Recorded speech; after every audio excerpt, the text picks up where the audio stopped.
توقعات سوق الجمعة غدا إن شاء الله.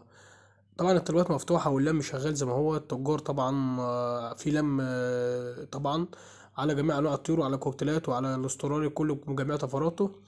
ولكن الأسعار هي مفيش ارتفاع في الأسعار. ولكن نصيحة لوجه الله، يا ريت نتمسك بطيورنا. وكمان لو ما تعرفوش تنزلوا الجمعة الجاية دي أفضل، وتنزلوا الجمعة اللي بعدها، بحيث السوق يكون محتاج طيور أكتر، تقدر حتى لما أنت تبقى تكون عاوز ترفع اسعارك هتقدر ان انت ترفعها. اما طالما في نزول كل جمعه، تمام. وده هنا الاختلاف يا جماعه اللي انا عاوز اوضح للناس المنطقه الحته ديت. لو هتنزل جمعه وجمعه ده هيكون افضل، لان كل جمعه في نزول وفي الاسعار طبعا، وفي ناس بتنزل بتبيع بيلموا برضو بنفس الاسعار هي ما بيرفعوش الاسعار. اما لما يجي في جمعه ما لاقيش طيور خالص في السوق، الجمعه اللي بعدها اكيد طبعا اجباري هيرفع السعر عشان خاطر الناس تبيع. ولكن الناس طبعا برضو مهما عمالين نقول وعمالين نتكلم في الموضوع ده كتير، ان الحبوب غاليه. الفلارس ب 40 جنيه والبلكه ب 25 جنيه، برضه ما فيش فايده، والناس برضه بتنزل تبيع طيورها. انت حر، انت تقدر تبيع طيورك باغلى سعر زي ما انت عاوز تبيعها برخيصه براحتك، ده حاجه ترجع لك انت.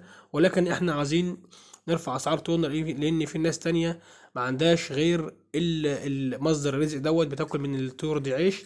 ولكن بعض الناس بتنزل برضو الاسواق. لو ما تعرف ما تنزلش السوق اللي جاي ده او الجمعه اللي جايه ديت، وتنزل الجمعه اللي بعدها. طبعا الطلبات مفتوحه وما زال الطلبات مفتوحه، عشان ما حد ما يجيش يقول لك ممكن الطلبات تقف او الكلام ده والتصدير يقف. لا، الطلبات مفتوحه بشكل عام، وفي لم على الكوكتيلات كلها وعلى جميع الطفرات الاسترالي وعلى جميع الطيور كلها في لم، ما عدا الفشر اللي هو الاخضر، تمام، او اللوز الاخضر، بحيث ان كل حاجه موجوده في السوق عليها سحب كوكتيل وكل حاجه. ولكن الطيور مش موجوده في السوق، السوق ما فيهوش طيور.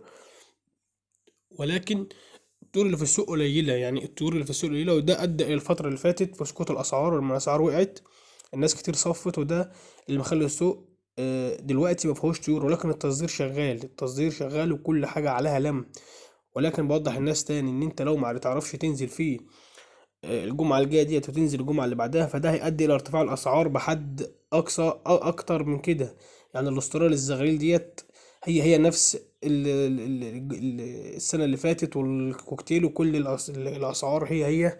ولكن الاختلاف إن الأسعار في الحبوب هي اللي زادت. يعني الأسعار في الحبوب هي اللي زادت. السنة اللي فاتت كانت الفلارس ب25 جنيه، وكانت هي نفس أسعار الطيور. دلوقتي الفلارس ب40 جنيه وهي أسعار الطيور. ولكن عايزين نوضح للناس النقطة ديت، إن أنت تتمسك بطيورك وترفع سعرها، لأن هيجي عليها وقت طالما في طلبات مفتوحة وما زال اللم بتاع التجار مطلوب، ولكن ما فيش طيور في السوق. فده هيؤدي إلى ارتفاع، يعني ده هيؤدي إلى ارتفاع الفترة اللي جاية دي، هيؤدي لارتفاع الطيور كلها بشكل عام إجباري، إن مفيش طيور ومفيش أي طيور في السوق. ولكن في طيور، ولكن بنسب، يعني بنسب خفيفة. فأنت تمسك بطيورك عشان خاطر العلف غالي، وعشان خاطر الشتاء بيكون فيه أمراض كتير، وبيكون فيه وفيات بالنسبة للطيور. فده بتواجه فيه مشاكل، وبتواجه فيه ان انت بتجيب علاجات كتير، وان انت بيكون فيه فترة الاهتمام اكتر من الصيف بالنسبة للاكل والادوية والكلام ده كله. حاول بقدر الامكان ان انت تتمسك بطيورك، وان شاء الله هنزل لكم فيديو بكرة عن الاسعار.